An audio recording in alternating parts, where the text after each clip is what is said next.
Impro Blabla. Discussion et échange autour de l'impro, la vie et tout ce qu'il y a entre les deux.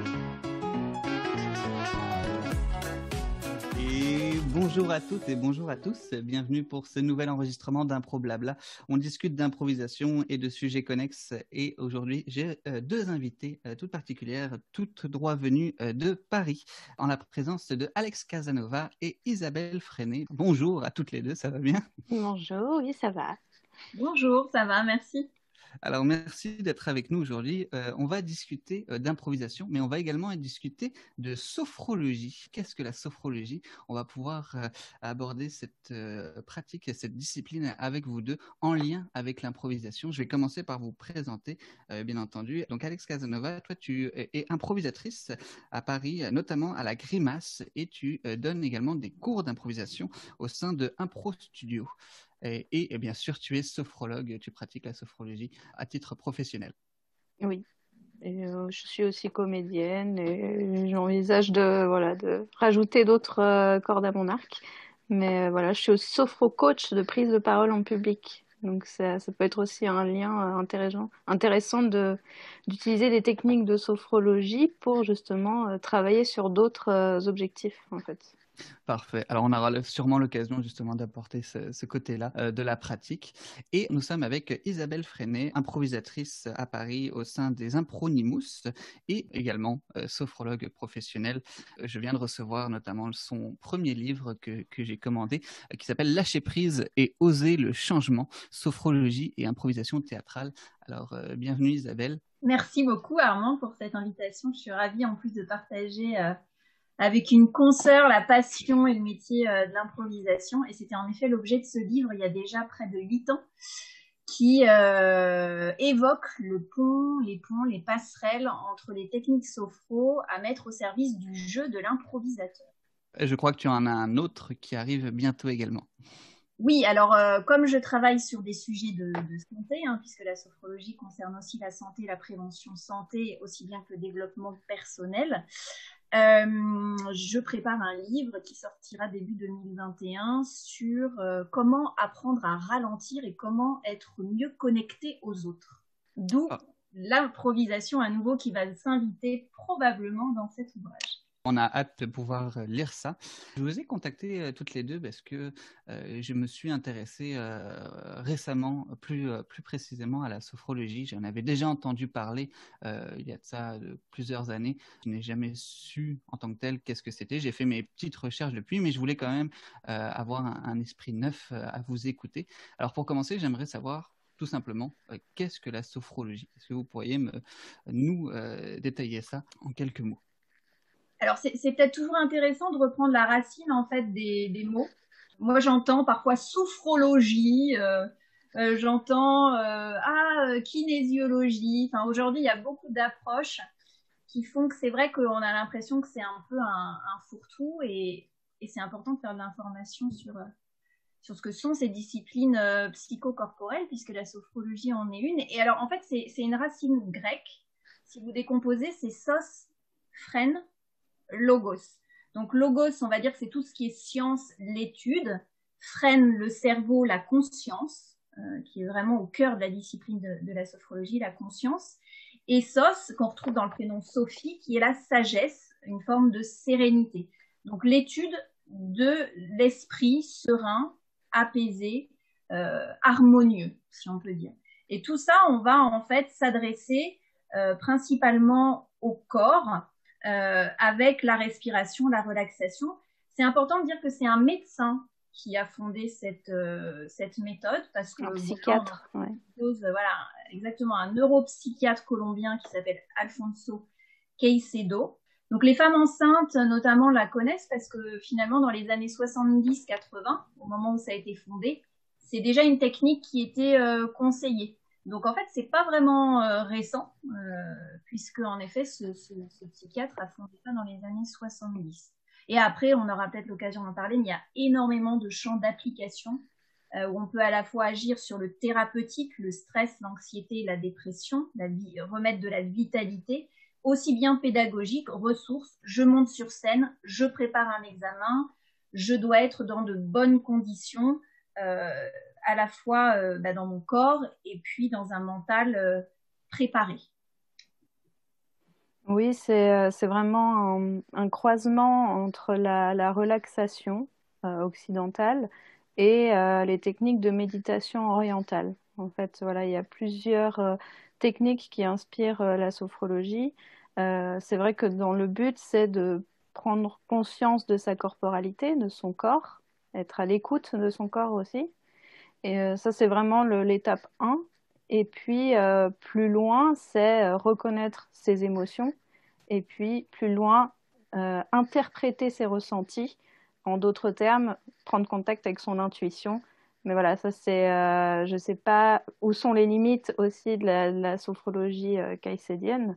Je sais que nous, du coup, en sophrologie intégrative, on utilise justement ces techniques de relaxation, de visualisation et une sorte d'approche dynamique de la sophrologie. Donc, il y a des légers mouvements, on met vraiment le corps en mouvement, mais dans la lenteur pour qu'on prenne conscience vraiment aussi de tout le mécanisme de son propre corps, en fait. Et c'est vraiment un contact avec soi et avec sa manière de fonctionner, d'être. Et puis après, si justement il y a des résistances qui sont mises en avant, et bien là, on peut compléter avec un suivi plutôt psychologique ou même au niveau corporel s'il y a des douleurs qui se présentent. Parce que aussi souvent, la sophrologie permet une telle détente que le mental et les armures que l'on se crée finalement se sont affinées et allégées et mettent en évidence du coup une douleur qu'on a anesthésiée jusqu'à maintenant parce qu'on est dans la performance, voilà. Et là, donc, on peut aussi compléter avec un suivi kiné, ostéo. Voilà. C'est vraiment une discipline qui peut s'allier avec d'autres types d'accompagnement. Donc, si je comprends bien, c'est vraiment un travail de personnel, de prise de conscience pour réactiver certaines comment appeler ça, des ressources positives et des ouais. prises de conscience, surtout des prises de conscience. Ouais. Et moi-même, en tant qu'individu, si je souhaite prendre des séances de sophrologie, je ne sais pas exactement comment ça marche. En général, c'est pour quels objectifs et comment ça se passe? C'est une très bonne question. Généralement, les gens qui viennent nous voir sont des gens, en effet, Alex a prononcé 2 mots-clés, c'est ressources et aussi l'écoute du corps. À un moment donné, on ressent qu'il y a eu une déconnexion, c'est-à-dire que soit il y a eu en effet des douleurs ou des excès qui font que on a besoin un petit peu de revenir au corps, de ralentir, de se déstresser. Donc vraiment, généralement, les gens connaissent la sophrologie. Moi, la plupart de ma patientèle, c'est vraiment le stress, l'anxiété, les troubles du sommeil. Et en fait, on a vraiment l'avantage en sophrologie de travailler sur le corps. La parole, on sait, en psychothérapie est très importante. Mais là, en fait, tout ce qui va émerger ou ce qui vient du corps peut être, on invite vraiment à libérer cette parole. Donc, pour répondre à ta question, ça peut être très varié. Ça peut être un problème voilà, de concentration. C'est important de dire que déjà, toutes les techniques de sophrologie sont des techniques où on va venir se concentrer dans l'ici et maintenant. Le souffle est un fil conducteur notamment. Mais on va, voilà, avec des exercices, des techniques, amener la personne à devenir aussi de plus en plus autonome avec ses ressources. Alors moi, je travaille pas avec le rêve éveillé, mais je travaille beaucoup avec la visualisation positive qui permet de s'approprier des sensations agréables, voilà, de tout ce qui est imagerie mentale, comme je le fais parfois avec des sportifs qui préparent des épreuves, des compétitions. On va être vraiment dans ce cadre-là. Ça peut être l'étudiant qui prépare un examen, ou ça peut être aussi, voilà, à un moment donné, on passe des caps et on a besoin d'être accompagné, ça c'est important, pour déjà trouver aussi un soulagement. Donc finalement, comme je disais tout à l'heure, le champ d'application est assez ample. En ce moment, on est dans des climats un peu compliqués.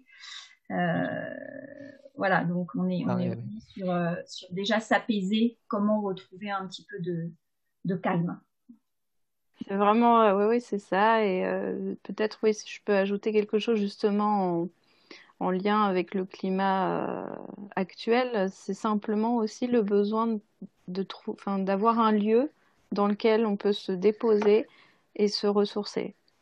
Voilà, un lieu où tu coupes avec ton quotidien, tu coupes avec la pression, avec la famille, parce que avec les semi-confinements, les confinements, les couvre-feux, voilà, on est toujours à proximité, soit de tes collègues, soit voilà, de ta famille ou de tes enfants. Et puis simplement de t'autoriser ce moment pour toi, même si c'est juste pour recontacter avec ta respiration intérieure.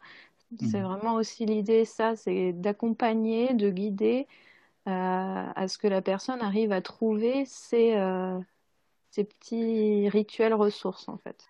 Moi, j'aime bien cette expression de dire, plutôt que de voir tout de manière qu'il faut tout faire à la fois, parce qu'aujourd'hui, le fameux multitasking, hein, c'est vraiment problématique dans l'épuisement du corps et du cerveau. C'est de voir plutôt la vie ou ces journées comme une succession de séquences, de scènes d'impro, plutôt que de tout juxtaposer. La juxtaposition fait énormément de mal. Et puis après, c'est aussi une période philosophique et existentielle. Et Alex parlait tout à l'heure au-delà du développement personnel, mais de travailler sur soi, de voir dans quelle direction on veut aller. Là, on est plus sur un travail des valeurs. On fait ça aussi en sophrologie, de pouvoir orienter, aiguiller. Donc là, on n'est peut-être pas dans une consultation, on va dire, d'urgence, mais il y a quand même un mal-être entre ce que la personne désirait ou ce qu'elle pourrait imaginer et ce qu'elle vit, qui crée une forme de stress. Et là, on peut en effet peut-être aider à se positionner ou à trouver des clés.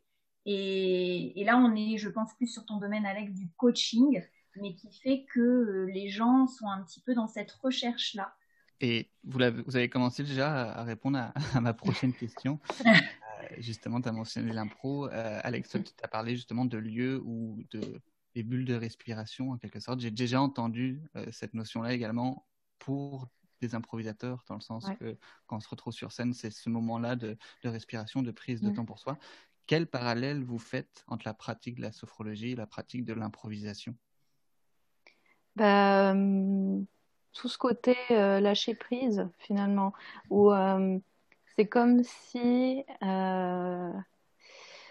comment expliquer? C'est comme si on arrivait à détourner l'attention du cerveau. Si on s'engage, par exemple, à faire une thérapie à cause d'une problématique de timidité, par exemple, j'ai l'impression qu'il y a une espèce de pression lorsqu'on met le problème en avant et qu'on vient avec ce problème-là. Et donc, il y a quelque chose voilà, où on ose exprimer ce problème et puis on va travailler que autour de ce problème et c'est une manière d'accompagnement. Oui.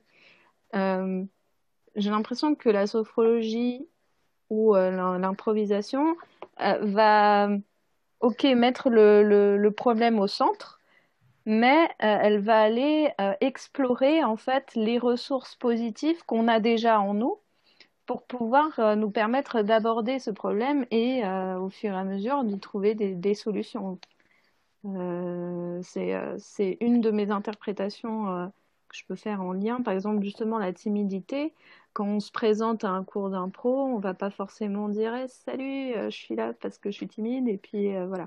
Parce que rien que de le dire, ça va du coup focaliser l'attention sur nous et du coup sur cette problématique, etc., etc. Après, il y en a qui peuvent le dire et c'est OK aussi. Mais à l'intérieur de toi, tu sais que tu as ça et que tu te donnes le moyen de dépasser ça en faisant une activité plutôt positive, justement, qui va venir renforcer le lâcher-prise, la cohésion d'équipe, enfin là, vraiment le côté plaisir et amusement. Et que du coup, la sophrologie, elle va faire la même chose, mais pas avec le côté ludique, etc., mais plutôt avec le côté relaxation corporelle, te donner des ressources positives pour en fait créer ce terrain plus souple, plus sécurisant pour pouvoir justement commencer à travailler sur ce problème qui peut être une résistance ou un obstacle à voilà, un épanouissement personnel. Oui, ouais, je suis entièrement d'accord avec ce que dit Alex. Il y a une notion d'abandon, de lâcher prise qui est commun aux deux disciplines. Et c'est vrai qu'on voit que les comédiens, les compagnies de théâtre, en fait, ont beaucoup de préparation en relaxation et parfois en méditation maintenant.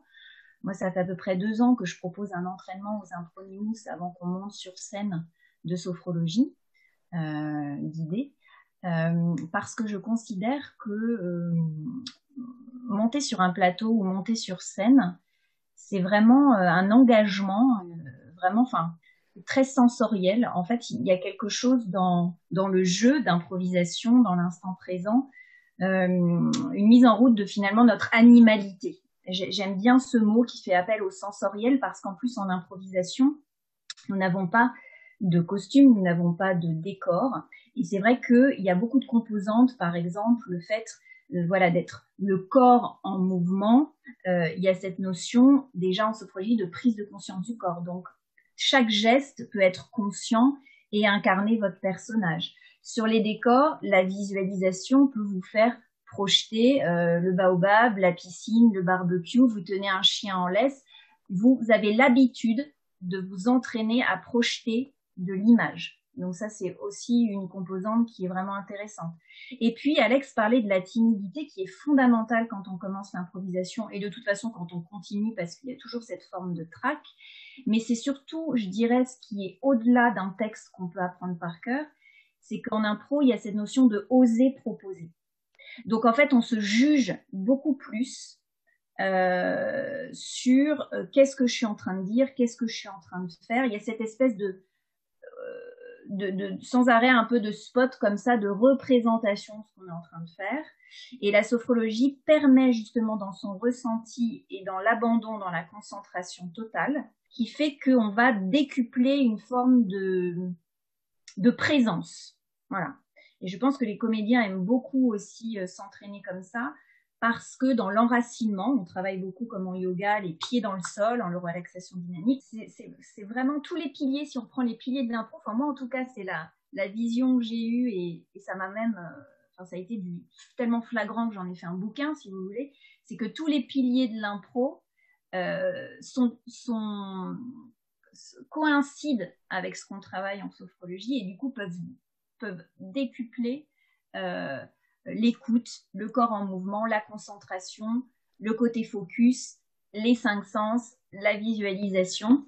Et mes partenaires de jeu aiment beaucoup, m'ont dit qu'en fait, ça leur permettait de déposer, voilà, ce mot que tu disais, Alex, de venir faire un sas de décompression et d'être dans la disponibilité. Je ne sais pas si vous avez commencé à faire de l'impro après avoir commencé la sophrologie ou inversement, mais dans les deux cas, est-ce que vous avez vu une influence de l'un sur l'autre dans la pratique? Moi, j'ai commencé du coup l'impro bien avant la sophrologie. Je savais même pas que ça existait en fait. Quand j'ai commencé l'impro, je savais même pas que la sophrologie existait. Je pense que ça m'aurait aidé à peut-être mieux vivre mes premières années d'impro, parce que j'ai commencé en match d'impro et j'étais pas du tout confiante en fait. Je faisais pas partie des blagueurs, je faisais pas partie, enfin voilà, j'étais plutôt, je faisais partie de la famille de ceux qui construisent. Si on met les trucs dans les dans les cases, voilà, je suis pas. Et puis ça m'a beaucoup, ouais, j'avais du mal à trouver ma place et donc à reconnaître en fait, bah, justement mes ressources intérieures. Ce dont j'étais capable ou alors me faire confiance, etc. Donc c'était ouais, j'aurais voulu du coup avoir peut-être un temps de justement d'ancrage, de respiration avant le début des entraînements pour pouvoir être plus concentré et disponible justement à ça. Mais en fait, depuis que parce que j'ai fait une école de théâtre et j'ai joué et j'ai fait beaucoup de direction d'acteurs aussi en tant qu'assistante à la mise en scène. Et pour aider certains acteurs à toucher une émotion, à toucher une posture d'un personnage, je les ai amenés justement à cet état entre le sommeil et l'éveil. Enfin, nous, en sophrologie intégrative, on appelle ça l'état sophroliminal. Voilà, où on est vraiment quelque chose dans une détente et un ancrage bien posé. Et en fait, cette technique de la sophrologie m'a encouragée et enfin, en tout cas, m'a ouvert cette voie de la direction d'acteur, mais un peu plus en profondeur. Quand je donne des cours d'initiation à l'impro, donc des très grands débutants, de commencer justement avec cet ancrage relaxation, ça leur permet voilà, de s'enlever cette pression un peu du regard de l'autre et puis aussi de la journée de travail. Et peut-être aussi d'élargir, commencer un peu à élargir cette conscience corporelle et des ressentis. Et en fait, c'est cette autorisation d'accepter notre propre rythme. Du coup, cette autorisation que la sophrologie m'a permis d'apprendre, en fait, de dire, OK, on n'est pas obligé d'être tout le temps performant. Donc, l'acteur, c'est ça. Et j'ai vraiment trouvé en la sophrologie et en toutes les portes qu'elle peut ouvrir une ressource pour accompagner justement des comédiens. Et bon, il y a un metteur en scène qui m'avait engagée pour justement faire une préparation pour ces acteurs avant de jouer, parce que bon, là ça s'est pas fait, mais on devait faire le festival d'Avignon, et ce sont des acteurs qui devaient jouer tout le mois en fait. Et donc c'est une vraie charge mentale et puis aussi émotionnelle, parce que voilà, tous les jours il faut être performant et en plus la journée il faut flyer. Et donc voilà, il m'a invité à être là pour leur offrir ce moment de ressources. Donc c'est une vraie, enfin en tout cas moi ça m'a donné l'envie de encore plus allier ces techniques-là à des techniques artistiques. Et je pense qu'on n'a encore pas découvert tout le potentiel qu'on peut créer en associant ces disciplines-là, quoi. Moi, j'utilise aussi l'impro au cabinet, par petites touches. Tu vois, en fait, ça va dans les deux sens. C'est ça qui est super. C'est que pour les gens qui sont là parce que, justement, là, c'est plus ressources, prise de parole, comme disait Alex, etc. Et là, en effet, sans savoir qu'ils vont faire de l'impro, je vais leur donner des techniques ou des exercices d'impro associés à la sophro. Par exemple, quand il y a un peu des inhibitions, en effet, ou des choses comme ça, tu vois, je les mets en état sophroliminal, en état de veille-sommeil. Et puis après, hop, tu les fais partir sur, comme une mini-conférence, je me présente en 1 minute, paf. Et en fait, ils partent. Et en fait, c'est des lieux sécurisants parce que, je sais pas ce que tu en penses, Alex, mais en face à face, ils s'autorisent, mais grave. C'est-à-dire que, tu vois, ils sont pas là tout de suite devant 10 personnes, donc parfois ils s'étonnent eux-mêmes et en fait ils vont sortir de ta séance d'1 heure avec des ailes parce qu'en fait ils n'auront jamais fait certains trucs et qu'ils ont pu le faire parce que t'étais qu'à deux dans un climat aussi bienveillant. Et ça met en joie même parfois d'aller toucher des choses, de dire j'ai été capable en fait. Ouais, c'est carrément ça. Et puis, du coup, moi, dans ma clientèle, c'est plutôt ce type de personnes que j'attire, en tout cas en ce moment. Des gens qui, du coup, savent que je suis sophrologue, mais aussi comédienne, et qui, du coup, veulent travailler sur la pratique de la prise de parole. Voilà. Mon client le plus fidèle, c'est un avocat qui travaille le concours de la grande conférence. Donc, concours d'élocution. Et avec lui, là, c'est vraiment un plaisir de travailler parce qu'à chaque fois, il me ramène ses textes avec ses sujets différents. Et puis, du coup, pour un peu élargir sa palette de couleurs, d'interprétation, finalement, de posture aussi, ou de manière de parler, je lui fais faire des exercices d'impro aussi. Et du coup, c'est top, quoi. C'est vraiment top. Là, c'est vraiment un beau mariage. Hein. Ouais. C'est sans fin et on peut le faire un petit peu après même nous finalement de manière très personnalisée. Exactement. On tire des cordes avec les techniques qu'on a. Moi, j'ai jamais un cours ou une séance qui va être copié-collé. Hein. Donc c'est ça. C'est du vivant et on s'adapte. Et justement, du coup, l'impro nous permet aussi de rebondir et de s'adapter à notre clientèle en fait. Selon qui on a en face de soi, des fois, moi, j'utilise pas le même vocabulaire ou pas les mêmes références parce que du coup, la personne me partage son imaginaire et donc voilà, du coup, j'accompagne en essayant d'utiliser son imaginaire pour qu'il y ait une réception plus fluide en fait. Et donc pareil, voilà, ça aide à la communication, enfin c'est riche. Vous avez mentionné plusieurs fois les émotions. En impro, on utilise souvent, je vais l'appeler comme un outil pour faire vivre des personnages, faire avancer des histoires, etc. Isabelle, toi, tu mentionnais que tu n'aimais pas cette notion de gérer les émotions. Comment est-ce que tu concilies ça entre la scène et le quotidien? C'est-à-dire vivre ces émotions-là, les transmettre, les ressentir sur scène, mais également ne pas se laisser submerger éventuellement? Souvent, c'est vrai qu'on se dit parfois les idées sont bonnes, ou etc., mais on n'y croit pas. Vous savez, c'est le fameux...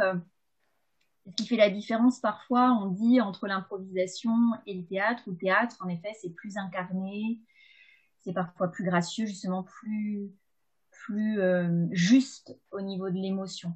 Tout ça, en fait, ça se passe en effet dans le corps. Je pense qu'on n'est pas là pour faire du psychodrame. Moi, c'est quelque chose qui me tient vraiment à cœur. Enfin, comme disait Alex, même si on fait de l'impro et qu'on on a envie d'en faire pour X ou X raisons, si on bénéficie d'effets secondaires positifs, très bien. Mais je pense qu'on n'est pas là dans une thérapie directe entre je vis ça et ça va en effet se passer autrement parce que vous allez faire passer un moment de tristesse ou de joie et que ça va être en effet plus crédible. Moi, je pense que la justesse ou l'émotion, elle va être juste si on s'autorise à utiliser son corps sur scène. Souvent, il y a un côté figé, comme ça, ancré, très distant de l'autre, où on le regarde pas forcément. Voilà. Là, on travaille sur les 5 sens aussi au niveau de l'émotion. Et ouais, gérer ses émotions, voilà, on gère son agenda, on gère son couple, on gère, on gère plein de trucs. Et je trouve que déjà de les apprivoiser en se reconnectant au corps, c'est déjà un beau travail. C'est pas du jour au lendemain, quoi. Ouais, ce serait de la reconnaître, cette émotion, de la laisser en fait s'exprimer aussi quelque part dans le corps ou voilà, c'est déjà un énorme travail en fait. Parce que en tout cas au niveau sophrologie, hein, pas forcément dans l'impro, justement, je disais, il faut pas confondre un atelier d'impro où on n'est pas forcément là pour faire du développement personnel ou psychodrame. Dans la pratique de la sophrologie, c'est vraiment utiliser toutes ces techniques justement de mise en disponibilité, de sécurité pour accueillir l'émotion dans un rythme plutôt posé en fait. C'est comme si voilà, on ouvre un robinet et donc là on ouvre, voilà, on commence par des petites gouttes parce que si on ouvre tout d'un coup, et voilà, ça va faire déborder tout le bol. Mais pareil, la trop libre expression sans justement pas la gestion, du coup, j'essaie de trouver un autre mot. Enfin, sans la canaliser ou vraiment l'étayer. J'irais plutôt l'étayer, l'accompagner. Voilà. Voilà, sans ça, ça peut aussi conduire à une extrême, enfin une pathologie en fait extrême, et donc on se laisse submerger par la vague et là c'est aussi catastrophique. Et donc c'est pour ça que la sophrologie permet de créer cette souplesse, de nouveau, je me répète, mais surtout voilà de cet équilibre qu'on peut avoir pour reconnaître l'émotion quand elle est là. Pour compléter ce que tu dis, Alex, sur les émotions, moi, ce que j'ai pu vivre personnellement ou observer, c'est que, en fait, parfois, on se laisse surprendre par le fait d'avoir vidé, en effet, quelque chose. Moi, je prends l'exemple de personnes qui n'arrivent pas du tout à se mettre en colère dans la vie de tous les jours. Et d'ailleurs, j'avais vu ça en première année, il y a très longtemps, dans une école d'impro. Je me suis rendu compte qu'on était 85% à passer près d'un an à hurler, quoi. On se rend compte que malgré soi, on n'en a pas encore conscience. On va transformer des choses, en fait. Mais je pense que toutes les pratiques artistiques et l'hypersensibilité qui peut aller avec sont des formidables vecteurs, justement, pour éviter d'aller vers certaines formes d'addiction, ou de l'autodestruction, hein, pour vraiment noircir le tableau. Mais vraiment, il y a quelque chose, en effet, qui malgré nous se transforme parce que c'est ce qu'on appelle en psychologie un petit peu la sublimation, en fait. C'est-à-dire que vous allez vivre votre émotion et puis la transformer en même temps. Parce que là, comme disait Alex, on s'autorise à ce moment-là. L'improvisation, c'est un lieu d'autorisation pour ça. Alors après, chacun aura son timing petit à petit pour ouvrir. Hein. C'est comme s'il y avait voilà, plein de clés et plein de choses à ouvrir petit à petit.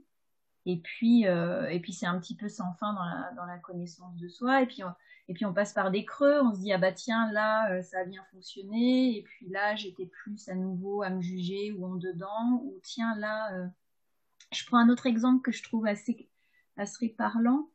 J'avais échangé avec des improvisateurs. Et en fait, la capacité ou non à faire un enfant en impro.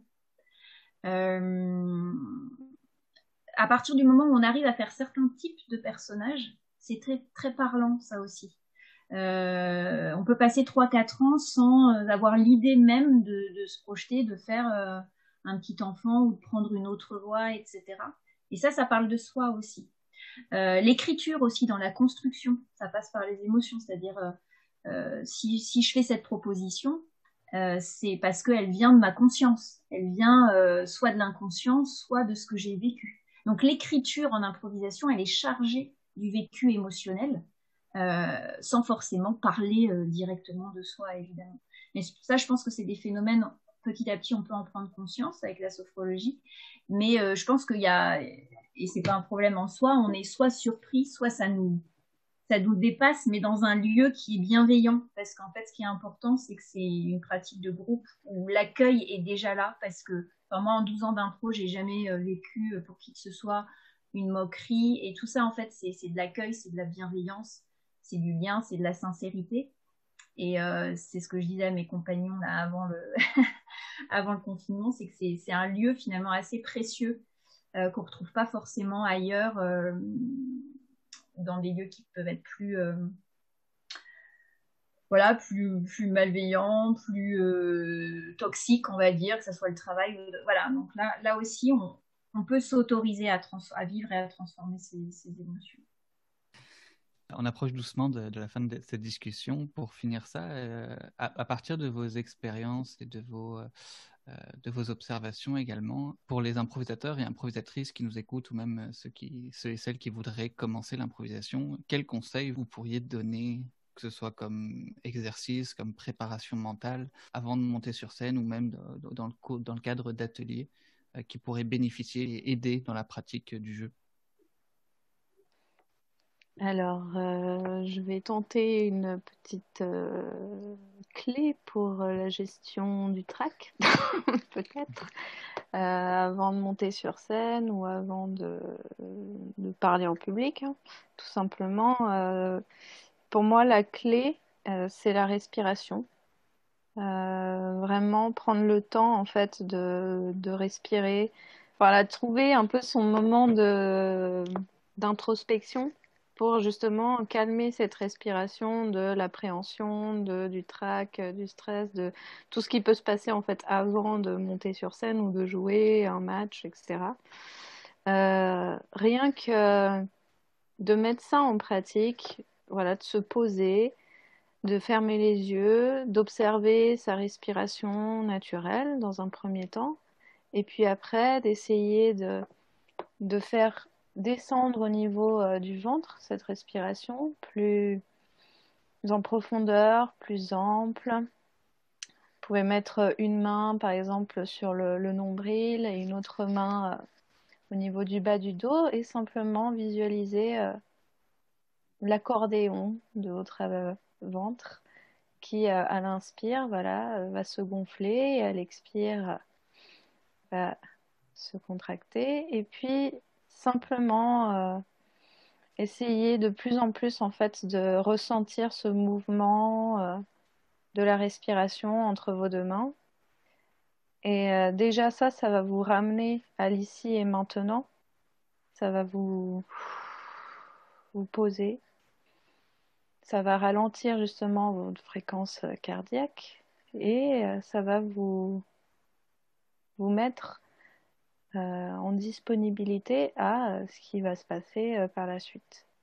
Et ça, si vous le pratiquez 2 minutes par jour ou même à chaque fois que vous allez monter sur scène ou parler devant des gens, plus vous le pratiquez, plus en fait votre corps va se souvenir de cet état de bien-être, en fait, de cet état de calme bien ancré. Plus en fait, lorsque vous serez peut-être prise au dépourvu, vous aurez simplement à y penser et vous pourrez retrouver en fait cet état-là. Voilà. Une des clés que je vous propose. Ça se voit pas à l'audio, mais on était tous les deux en train de faire ton exercice. On a fait l'exercice. Même moi, ça m'a... Parfait. Oui, bah oui. Bon, on espère que de chez vous, si vous écoutez, vous avez pu en bénéficier aussi.